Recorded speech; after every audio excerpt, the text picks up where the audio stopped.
जैसे उबलते पानी में कभी परछाई नहीं दिखती, ठीक उसी प्रकार परेशान मन से समाधान भी नहीं दिखते। शांत होकर देखिए, सभी समस्याओं का हल मिल जाएगा। हरे कृष्णा। दोस्तों, एक बार की बात है कि एक बहुत प्रसिद्ध चोर किसी के बंगले पर चोरी करने गया। उस दिन वहाँ पर एक संत भागवत कथा कर रहे थे। जब चोर वहाँ पहुँचा तो प्रसंग चल रहा था कि मैया यशोदा श्री कृष्ण और बलराम को हर रोज़ गहने पहनाते और वह दोनों भोजन करने के बाद गाय चराने जाते। संत भाव विभोर होकर श्री कृष्ण की मणि और गहनों का वर्णन कर रहे थे कि वह बहुत बहुमूल्य है, अनमोल है।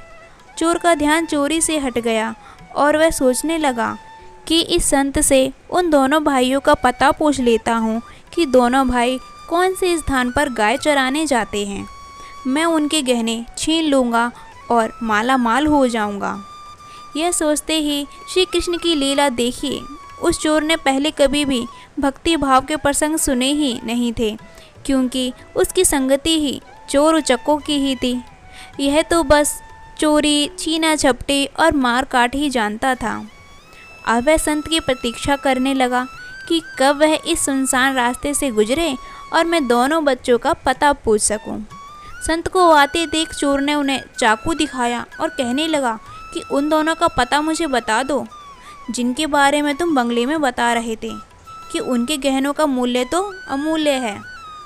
संत ने समझाना चाहा कि भाई, मैं तो भागवत कथा का प्रसंग सुना रहा था, लेकिन संत को लगा कि यह ज्ञान की बातें इस मूर्ख को समझ नहीं आएंगी, क्योंकि इसके दिमाग में गहनों का ही ख्याल घूम रहा था। ऊपर से संत को चाकू का भी डर सता रहा था। संत ने जान बचाने के लिए कहा कि वृंदावन चले जाओ, वहाँ दोनों भाई सुबह गाय चराने आते हैं, वहाँ तुम उनसे मिल लेना। चोर जाते जाते संत से कह गया कि मैं गहनों में से आपको आपका हिस्सा दे दूँगा। अब जैसे तैसे वृंदावन पहुँचा। उस समय शाम होने लगी थी। उसने लोगों से पूछा, कृष्ण बलराम कहाँ गाय चराते हैं? अब लोगों ने भी सरल भाव से बता दिया कि वह कहाँ रहते हैं।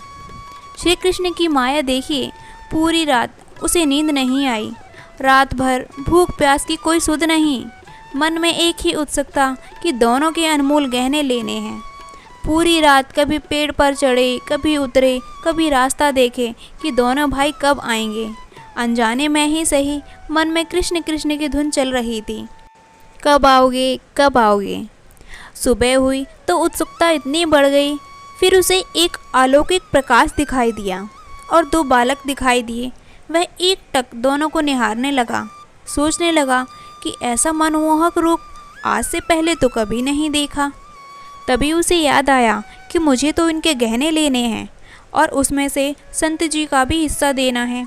वह जैसे ही श्री कृष्ण और बलराम को धमका कर गहने छीनने लगा, प्रभु का वह स्पर्श उसे बहुत ही अलौकिक लगा।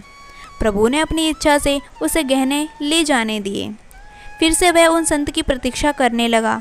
संत जी के आते ही कहने लगा कि अपना हिस्सा ले लें, मैं दोनों बालकों के गहने ले आया हूँ।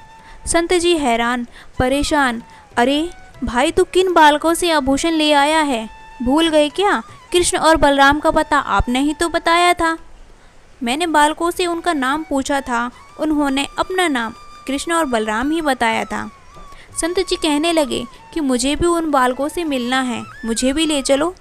दोनों उस स्थान पर पहुँचे। चोर को दोनों दिखे, संत जी को नहीं दिखे। चोर ने श्री कृष्ण और बलराम से कहा कि आप संत जी को क्यों नहीं दिख रहे? आपको उन्हें भी दिखना पड़ेगा, नहीं तो वो मुझे झूठा कहेंगे। भक्त की जिद के कारण प्रभु ने संत जी को भी दर्शन दे दिए। संत जी कहने लगे कि हे प्रभु, मैं तो कई सालों से भागवत कथा कर रहा हूँ, लेकिन आपने कभी मुझे दर्शन नहीं दिए। जबकि चोर तो आपके नाम की महिमा और रूप के बारे में कुछ भी नहीं जानता था, फिर भी आपने उसे क्यों दर्शन दिए प्रभु? प्रभु ने कहा, क्योंकि तुमने मुझे कभी उस भाव से पुकारा ही नहीं। प्रभु कहने लगे कि अनजाने में ही सही, उस संत के कहे हुए वचनों पर दृढ़ विश्वास था। चाहे वो मेरे बारे में कुछ नहीं जानता था, लेकिन ईश्वर को पाने के लिए जो व्याकुलता होनी चाहिए, उस समय उसमें थी। कभी पेड़ पर चढ़ता, कभी उतरता, उसके मन में मेरे नाम की ही धुन चल रही थी। इसलिए मैं उस पर रीझ गया और उसके समीप आ गया। संत की संगति का यही तो परिणाम होता है। अब चोर भी संत की संगति में श्री कृष्ण की परम भक्ति करने लगा और भगवान श्री कृष्ण का परम भक्त बन गया, क्योंकि अब वह श्री कृष्ण की कृपा प्राप्त कर चुका था। तो दोस्तों, कैसी लगी आपको हमारी ये आज की कहानी? उम्मीद करती हूँ आपको ये कहानी बेहद पसंद आई होगी। तो कमेंट में जाइए और फटाफट से जय श्री हरे कृष्ण अवश्य लिखें।